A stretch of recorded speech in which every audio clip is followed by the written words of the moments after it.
All right, this is going to be a classic review of PWG Battle Los Angeles 2007. To me, this is still the best BOLA tournament that PWG's ever put on. I just feel like the talent and the match quality was, I just think this is the best one from top to bottom, especially night three. The last night, actually, the only night you really need to pick up from this tournament was night three, because it was excellent. But yeah, man. So I still think this holds up as the very best, but I wouldn't say that there's that one tournament that PWG put on with BOLA that is, by far and away the very best. Like, it's undisputable. I think it's still pretty much a wide open race. If you ask someone what the best tournament they ever put on was, you're going to get a lot of different answers. But I don't even know if you guys change your opinion yet. But yeah, but let me know if you think this 2007 tournament, let me know if you think it holds up as the very best BOLA tournament.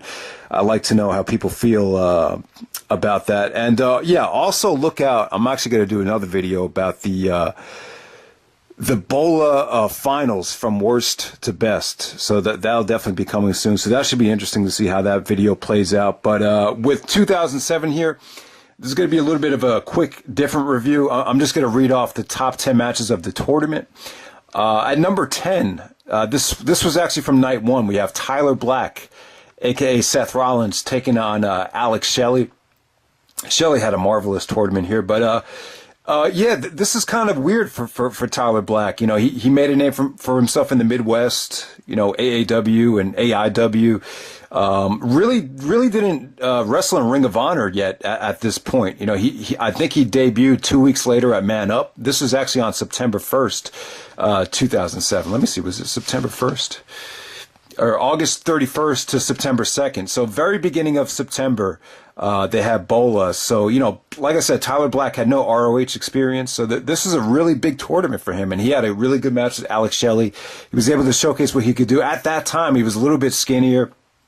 He didn't put on quite as much muscle yet. It was still a little bit green, but you could definitely see the athleticism and the talent was there. I thought him and Shelley had, one of the best matches on the first night, without a doubt. So I'll put that at number 10.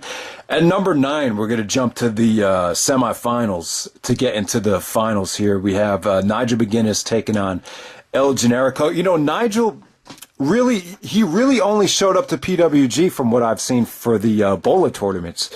I think just 2007, 2008. And in this tournament right here, this is where Nigel started getting kind of booed a little bit. He started kind of playing as a heel a little bit, and it really worked well. And, this was when Nigel was really putting it all together. Everyone knew he was a great wrestler, but he was finally getting comfortable.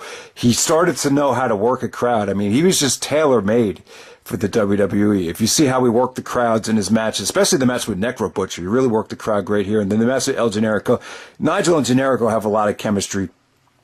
They didn't have the time to put on the classic that they did at Age of Insanity back in 2008 for the ROH title. But, this was really good stuff, though. They really very dramatic. A lot better than I remembered it being was Nigel and El Generico. So El Generico actually goes over Nigel.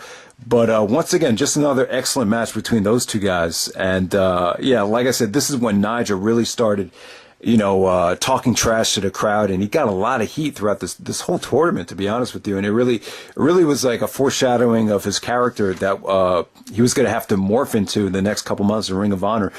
Number 8, I'm going to go with El Generico versus Dragon Kid. So if you see the DVDs, you'll actually see the Dragon Gate actually got some of the profits from this tournament. They played a part in the distribution of the DVDs. So that's really cool. CIMA, Dragon Kid, Shingo, Susumu, Yokosuka. You have 4 Dragon Gate wrestlers that came over. One of them was Dragon Kid. Dragon Kid is kind of like the Japanese Rey Mysterio. If you guys saw the, Dragon Gate 6-man matches in Ring of Honor, Dragon Kid was the one dressed like a dragon and kind of a Mysterio-esque mask. But, yeah, he's an awesome wrestler, man. He really is, yeah, definitely one of my favorite Dragon Gate wrestlers. Really just knows how to use his feet. He does a million hurricanranas, but, they all look beautiful. They all look sick. And to pair him up with Generico here, who's, the generic luchador, you know how talented El Generico is. So him and Dragon Kid just had a really good match there. At the, this was actually on night 3. quarterfinal match right there. So number 7, I'm going to go with Claudio Castagnoli versus Pac. So this is, for some of you guys that don't know, this is Cesaro versus Neville. This is actually on night 3. This is a quarterfinal match as well. And yeah, these guys had a lot of chemistry. This, Claudio Castagnoli Cesaro was really hitting his stride in the summer of 2007. He's coming off of that race to the top tournament victory over El Generico. So, and he works really well with high flyers, and to work with Pac here was just great stuff. His uppercuts looked awesome. The way Claudio countered some of Pac's high spots were really, really good. The finish with Pac hitting the, his finisher on Claudio came off really well. Just really good stuff between Claudio and Pac. Pac was kind of known as somewhat of a botch guy at that time, but I think during this summer, he started to really, make a name for himself at, back at the Ring of Honor shows. Then he came to Manhattan Mayhem too. And then a week later, he was in BOLA. So yeah, that was, really good stuff there. Number 6, I'm actually going to go with Roderick Strong versus Alex Shelley on night 3. These guys know each other like the back of their hands. If you guys almost forget, like, Shelley and Strong, I almost forgot about it, but they were in the same stable in Ring of Honor. They used to be in, Generation Next. And it's hard to believe looking back on it, but Shelley was actually like the leader of Generation Next at one point. But, eventually Austin Aries kicked him out, won the Ring of Honor World title on the same night. And then, slowly but surely, Aries and Strong kind of like surpassed Shelley in terms of stature and in terms of credibility over the years. I mean, Shelley's had a great career, but I think with the Motor City Machine Guns, you kind of forget about how talented Shelley is as an all-around performer. But with this match right here, Strong and Shelley just, like, they know each other so well, and Strong was just really stiff. He knew all of Shelley's moves, like the shell shock, the move where he plants the head with the cravat. I mean, just Strong knew Shelley's every single move here. Strong was really vicious with Shelley, and there were some good near falls too with Shelley doing the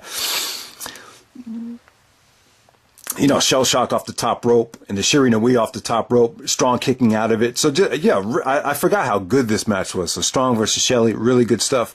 Next up, I'm going to go with Dragon Kid and Susumu Yokosuka. This is the main event of night 2, first round matchup. So this is an all Dragon Gate style. Yokosuka just shows how underrated he is. When you think of the best talent from Dragon Gate, his name kind of gets lost in the shuffle, but he's been involved in a lot of great stuff with Dragon Gate. I think he was in the second Dragon Gate 6-man tag. He had a great match with the Young Bucks, I believe, at the first Dragon Gate USA pay-per-view. So him and Dragon Kid just went out there and rocked the house. They definitely had the best match on night 2 as far as the tournament matches go.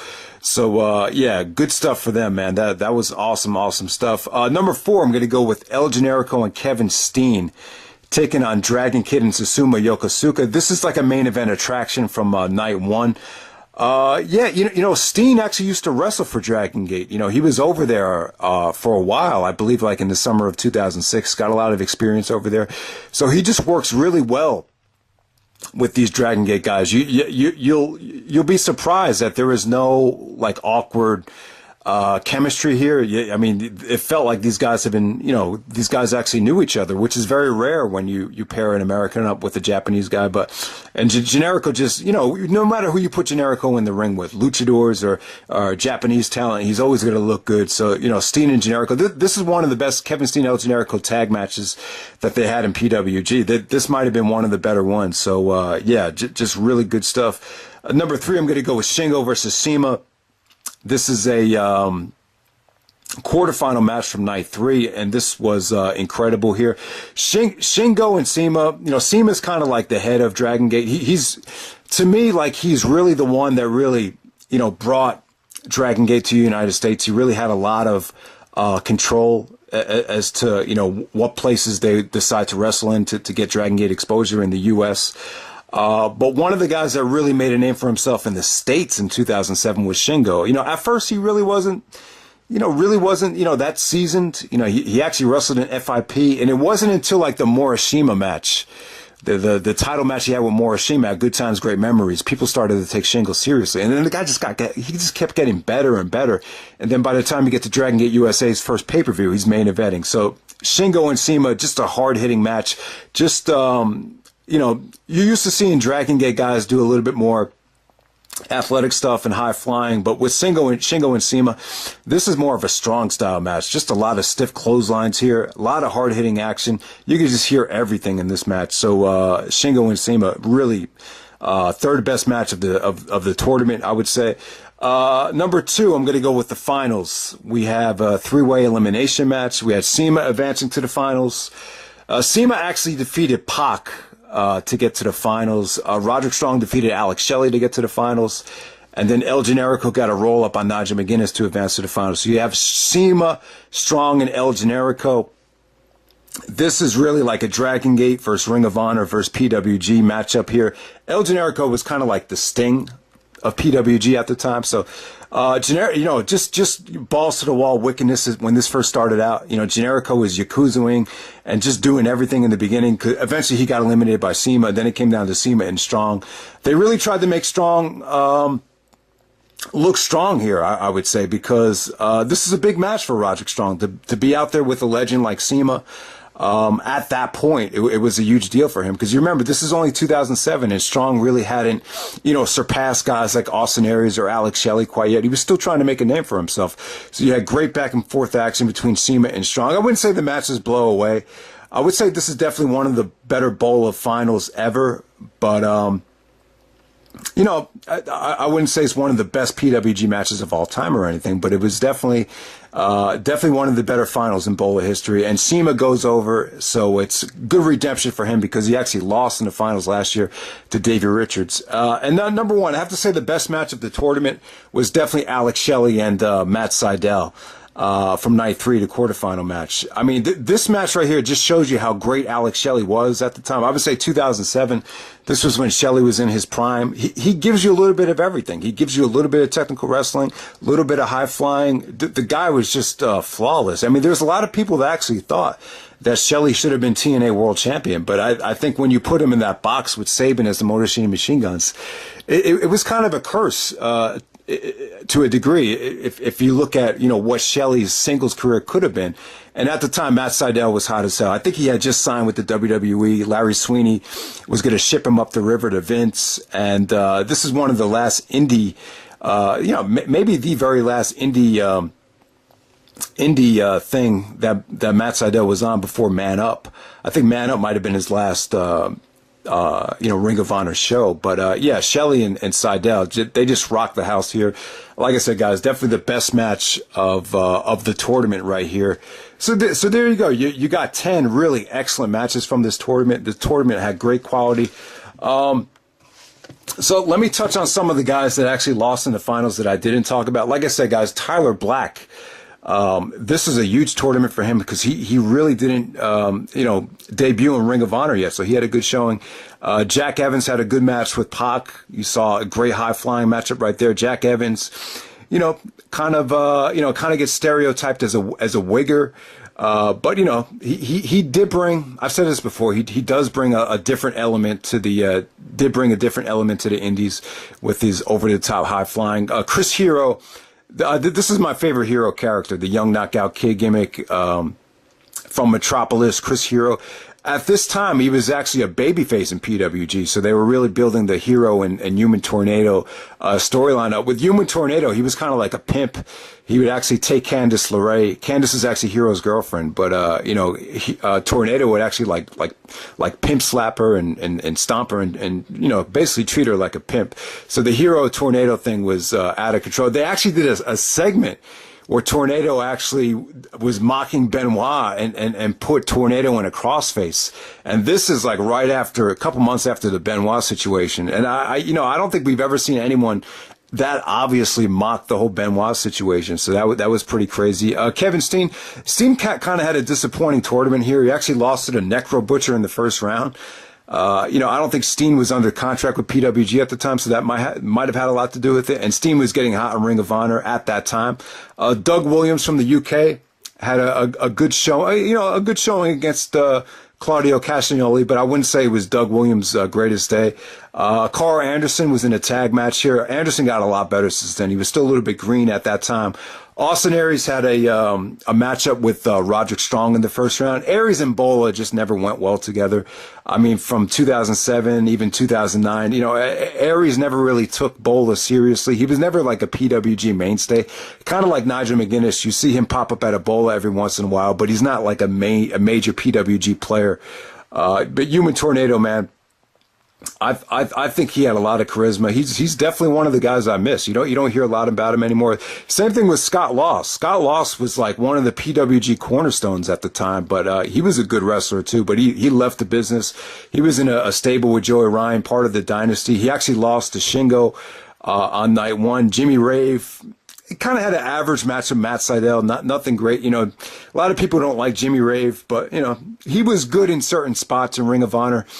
I think Gabe really got the most out of Jimmy Rave. If you put him in the ring with Nigel or Brian, usually got something great out of Jimmy.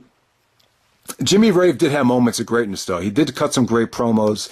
That Jimmy the Loner promo before his match with Homicide, I really love that promo. But yeah, Rave kind of had he kind of just looked kind of generic out there. And then Davey Richards, who actually won BOLA the year before, was out there as well. A lot of people thought Davey was kind of like a Benoit clone at this time. But, you know, Richards was a little bit feisty here. Probably the most disappointing match of the tournament was Davey versus Nigel. You know, that's definitely a Ring of Honor dream match that never happened. And you got to see it on this tournament.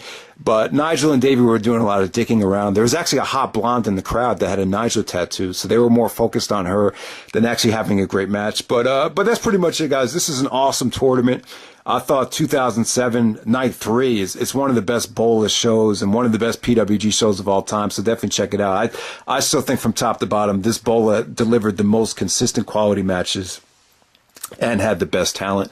But yeah, really quickly, as far as 2017 goes, watch the show for yourself. Don't overreact because of the star ratings. I didn't, you know, to me, I thought it was a good tournament. I just can't say that it was, you know, amazing or, you know, show of the year or PWG best shows of all time, 5-star matches. I just didn't get it. You know, I would have loved to have said that, but, you know, just go out there and judge the show for yourself. You know, there's a huge difference between the live experience and then the DVD experience. You know, things happen, technical errors happen, cameras go down, the ring breaks, you know, that kind of stuff does happen. So, but, you know, go out there, judge the show for yourself. The finals was great with Ricochet winning his second Battle of Los Angeles. There were still some really good matches on the show, so definitely check it out.